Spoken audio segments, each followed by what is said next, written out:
Here we go again, guys. Welcome back to the channel. And I haven't done a reaction in a long time, a couple of weeks or a week or so.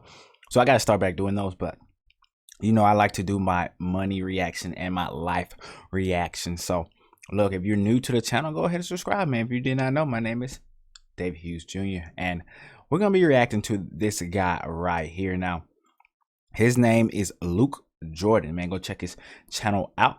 I got rich in crypto and lost it all. Now, this was October 18, 2020. But with the way crypto is going right now, I'm pretty sure some people probably made a lot of money. And it went all the way back down. And some of those probably, they might have sold in a L, man. We don't sell in an L, guys. Remember that. We never sell in an L, okay? So we're going to watch this video, react to it, give my 2 thoughts on it. I thought it would be an interesting video based on the circumstances with Bitcoin falling below 30,000, going back up, going back down. Everything is kind of crazy right now. So let's get on into this video. Talk to you a bit about the time I made a substantial amount of money owning cryptocurrency, how I ended up losing pretty much all of that money, and the lessons that I learned from all of that happening. Firstly, I want to apologise. I do have a cold. I sound a bit shit, or a little bit shitter than normal. I sprayed some stuff. I've been trying to help. I had a nice hot shower. The steam's meant to help. And I was singing my heart out in the shower. I thought, oh my God, it's fixed. I sound like an angel. I sound like if Enrique had died and been reincarnated into a young Voldemort's body. But however, as soon as I got back out of the shower, I sounded like my usual shitty self again. I want to preface this story by saying a little bit about my background and where I've come from. So when I was growing up, it's not as if we were poor, but we never really had loads of money to throw around or anything like that. I was never starving. We got to go on small holidays here and there. Other than that, it's not as if we had a lot of money. And the reason I'm saying this basically is not because I'm trying to get you to sympathize for me or anything. I just want to make it clear that I've never really had a head start in life. I've never had money given to me for a house or to start a business or anything like that. I had a job at the age of 16 and every penny that I've ever had is what I've earned myself. And I had many years of struggling to get by myself as well. From the ages of like 17 to maybe 22, 23, I was as broke as can be, no money in the bank, in my overdraft. And I remember it took me years and years to see even a 4-figure bank balance for the first time. The reason that I'm explaining this to you is because I really want to put into perspective how much the cryptocurrency was worth to me and still would be worth to me now if I'd sold it at the right time. So we're going back a few years now. Remember when cryptocurrency all boomed? I want to go back a little bit before that, maybe a year before that. And this is when I first started investing in cryptocurrency. I didn't really know anything about it, but the first I heard about it, I was immediately hooked. I loved the concept, and if you don't understand what cryptocurrency is, I'm not going to explain it in this video. So you can carry on watching and learn about what I learned from the money side of things, or you can go off and learn, or just close the video right now, I guess. What I did was I started buying Ethereum and I bought Litecoin as well. I didn't really buy any Bitcoin at that time. I started off by buying Ethereum mainly. And then I was speaking to my friend about it and we started to get more and more interested and we wanted just to learn about cryptocurrency and the blockchain in general and about trading. And we were just dipping our toes in. We weren't really looking at what to buy, but we just started buying random cryptocurrencies that were cheap so we could learn the blockchain side of things in terms of transferring money from one wallet to another or transferring to an exchange, buying different cryptocurrencies. We wanted to learn all of that, and for some reason we decided to use our real money to do so. So what had happened was I bought a little bit of cryptocurrency, I'd bought a load of random cryptocurrencies as well, and over the next month or two, the prices really started to rise quite quickly. Initially, I'd only put about £500 in, but I ended up putting about £3,000 in, which was a huge amount of money to me at the time. This is when I was first getting into match betting, and I remember I'd made like £5,000 to £10,000 in profit, and I was thinking, oh my God, I've made it. This is so much money to me. And at that point, I'd started trying to look for ways to invest my money because I couldn't use all of it at the same time. And I wanted to try and make some money with my money, if that makes sense, rather than just put it in an ISA or a retirement fund. I wanted to look for things that were going to make me a bit more money, so I started investing into cryptocurrency. And it only took like a month or two. I want to pause the video just for a second, just to give a couple thoughts, because he's going on, he's going full speed in this story. So I just want to say I'm not exactly sure how the story is going to end. Very interesting. Coming from not nothing, but not a lot. I think a lot of us can sympathize with that, can put ourselves in that mind frame. We've been in that mind frame before. You know, a lot of us coming up, we didn't have a lot of money, but we were okay. You know, we did okay. We made it, and we're just fine. But at the same time, this is why I preach on the channel. If you have money, okay, you need to allocate that money according on a high risk scale, which majority of your portfolio, whether that's stocks, whatever it is, needs to be allocated according to the risk scale. If it's a higher risk, you need to put a lower percentage. If it's a lower risk, you can put a higher percentage, and that's based upon age and stuff like that. You know what I'm saying? Nothing is always set in stone, but at the same time, me personally, I have a lot of my money into index funds, which I'm not saying this guy necessarily had to go that route. He could have went individual stock route. This is in 2020. So imagine if whatever he had now is definitely worth more today if he would have just hold and not sold. So apparently he sold. I don't know if he sold in an L. I don't know if he sold in an L or if he got the money, collected it, and just spent it all. You know what I'm saying? He was like, I got so much money, I can do whatever. And then all of a sudden it's gone. Not sure yet. We're going to find out. But like I said, I only invest 5 to 10% of my whole investing portfolio in the crypto. So if I was to lose that money or if it was to go down, I'm never scathed.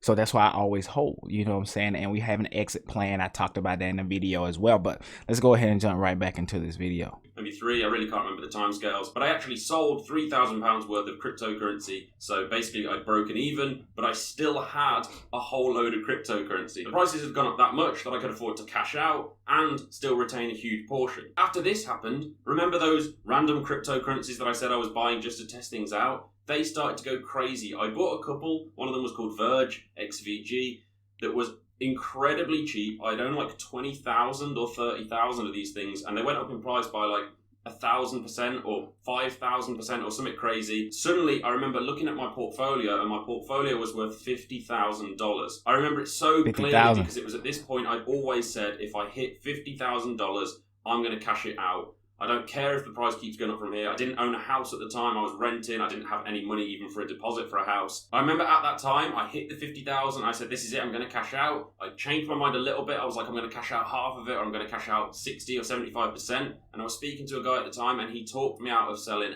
any of it. I didn't sell a single bit, and this is when the cryptocurrency crash started to happen. And in my mind, I was always thinking, if the prices do just go down, and imagine if they went all the way to zero, I guess I've not lost anything because I've already cashed out my initial investment. But there was always that thought playing on my mind of, well, I could have bought a house. What if I sell now? And this guy was still saying to me, I think you should hold, I think you should hold. This isn't meaning to bash the guy or anything like that, but the lesson that I learned from this is sometimes you have to... That's good long-term advice, not good short-term advice. I will say this, as I'm always in the mindset of because I'm still there in an average guy's perspective, okay? To me, what I personally would have done, I would have taken out the percentage that he needed in order to change his life right there. He wanted a house. You know what I'm saying? I don't know if he was living with his mom and dad at the time. I'm not sure if he had his own little apartment or whatever. There's nothing wrong with taking out a certain percentage of that if you have that life-changing money. And at the time, that was life-changing money for him. Like for me, if crypto right now, with the money I have in, if I was to have a 50K, would I take out some of it? Yes, I'll probably take about 40% out. Okay. That's me personally, and I will keep the rest of it in. And if it goes down, I will buy more of it, because for me, that would be life-changing money, get me all the way out of my debt. Of course, you got taxes and stuff to pay, but I'll make sure I cover that, cover those bases. But at the same time, he had life-changing money for him. I wouldn't have been mad at him for taking out a little bit early, but you always want to keep, now this is key, you want to keep your foot in the game. You want to keep a foot in the game no matter how much you take out, okay?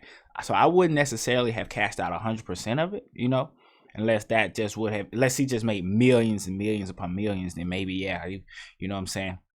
Like the Dogecoin millionaire, he's a better guy than me. I would have been cashed out at least 20-30% of that already. But just coming from an average guy, a lot of people give you these diamond hand analogies and stuff, but they just talking. They're not really doing a lot of this stuff they be preaching. So some guys they can afford to do that. But like I said, if you have life-changing money for you, like in his case, I probably would have taken out that 20-30% and then held the rest of it.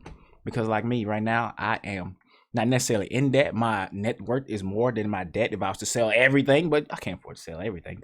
But without me getting into a deep rant here, let's continue. To trust your own gut. And sometimes you have to not trust the knowledge of other people that are just in a similar position to you. This wasn't an expert on cryptocurrency. This wasn't an expert on financial investment or anything like that. It was someone in a similar position to me. Why is their knowledge more valuable than my own? I guess it's because a lot of the time people look to other people to validate their own ideas or for opinions. This happens in affiliate marketing all the time. I'm always getting questions from people who already know the answer to things because they just want to hear the answer from someone else to validate their own idea. It's very strange, but this happens in all walks of life, and I think I'd fallen into that trap myself. I was looking for someone else's opinion, even though I knew what I wanted to do myself, and I didn't listen to my own gut. So that's one of the important lessons I learned from this. Another important lesson I learned that for me, I think it's really important to take profits. Remember to take money out of things if you're making good amounts of money. If you've got a business and you're making loads of profit and you want to reinvest a lot of it, there's no reason why you can't take out small amounts to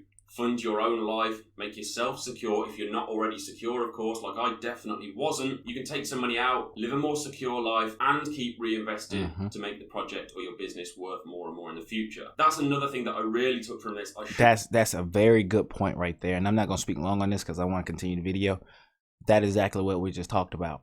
Taking out enough, change your life a little bit, but always keep a foot in the game. Could have took money out and focused on the basics of living a good, healthy, secure life first, and then focused on getting rich, which is ultimately what I was thinking about. I was thinking, if I just hold on, if this guy's right, I could have $250,000 soon, because they were the sorts of figures that I was thinking about. If I'd have cashed out that $50,000, that still to this day would have been by far the most amount of money that I've ever had in my own bank account. Yes, I've sold a site for 6 figures in the past. I've sold other little things as well, but that's all through my business. In my personal account, $50,000 would have been by far the most amount of money I'd ever had, and I am full of regret. I know a lot of people lost money in cryptocurrency. A lot of people were far worse off than I was, and I actually did make some money because in the end, I think my portfolio went as low as like $8,000 or maybe even $5,000 from $50,000. And then as the prices started to go back up, I think it went up to like $12,000 my portfolio was worth. I ended up selling a large chunk of that and using it towards the deposit on my house. I'm so glad that I did this. If you're like me and you're in a position where you want to invest, but you're only really looking for short-term returns, I think that's just a risky thing to be doing in general. I don't think you should be looking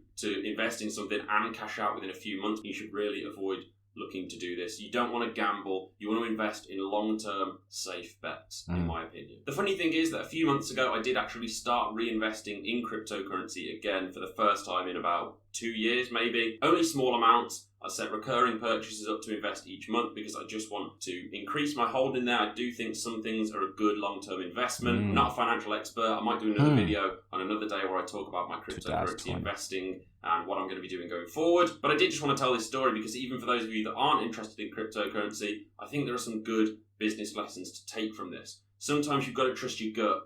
Don't look for opinions from other people that are no more qualified than yourself. You don't always need people to validate ideas. You don't always need to follow someone else's lead. Sometimes, and a lot of the time, you do already know the answer, and look to de-risk wherever you can. Take money out, move money around into safer places. Don't keep all of your net worth in one place. Don't have your business relying on one source of income, one traffic source, all of those things. I hope you found this video somewhat useful and interesting. And if you have, click that like button. Any questions or comments, drop them down below. I'll respond to as many people as I possibly can. And subscribe as well. That seems to be the end of the video. I just want to give my last couple of thoughts before I let y'all go. So, the first thing, this story right here is not as bad as I initially thought it would be. You know, I thought he was going to sell in an L. That was my first initial thought by just reading and just looking at him. And then he explained I'm sick. And I was like, oh, like he just right there. He just looked like he is tired and just depressed in the thumbnail. And I think the thumbnail helped this video take off the way that it has. But on top of that, also the fact that what he's just said at the end, I wonder if he's still doing those reoccurring purchases, because if 2020, it's 2021, Bitcoin, Ethereum, all of those, even if somebody bought in 2020, even with the current crash, you probably still up a good amount of money. So at the same time, I wonder, did he make that money back? I wonder, did he do an update video on this? Someone had to look on the channel and see what he is currently up to. I'm not sure if he's still uploading full strength or not. I seen he had a couple of uploads months ago, but other than that, I'm not 100% sure. But this is a very fascinating story. Why? Because it hits where I want this channel to be, and that is for the average guy. You know what I'm saying? It's a lot of people with a lot of money, and you need money to make more money. most of the time. There's ways to come out of that, but at the same time, you still need money to make more money. So with all that being said, this is a very interesting story. I think you should go check out his channel. I think he's